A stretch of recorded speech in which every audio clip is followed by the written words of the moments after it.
Singapore Reuters. Singapore Prime Minister Lawrence Wong said on Tuesday a 10% universal tariff rate imposed by the United States does not look open for negotiation and warned of potential upheaval in the domestic economy from a global escalation of trade disputes. Wong, in an address to Parliament, said there was no doubt trade-reliant Singapore's growth would be significantly impacted and the government would likely revise down its gross domestic product growth forecasts, but it was unclear if the city-state would go into recession this year. The current Trade Ministry GDP forecast for 2025 is 1% to 3%. It doesn't look like the 10% universal rate is open for negotiation.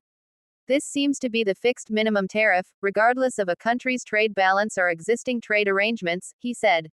Singapore escaped the much larger tariff rates imposed on many of its Southeast Asian neighbors last week but has taken issue with the imposition of the 10% universal rate due to its free trade agreement with Washington.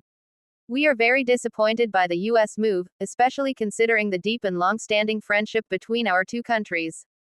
These are not actions one does to a friend, Wong said, adding Singapore would not impose retaliatory tariffs. He also said, the likelihood of a full-blown global trade war is growing, anticipating weaker near-term global growth and reduced demand for Singapore's goods and services.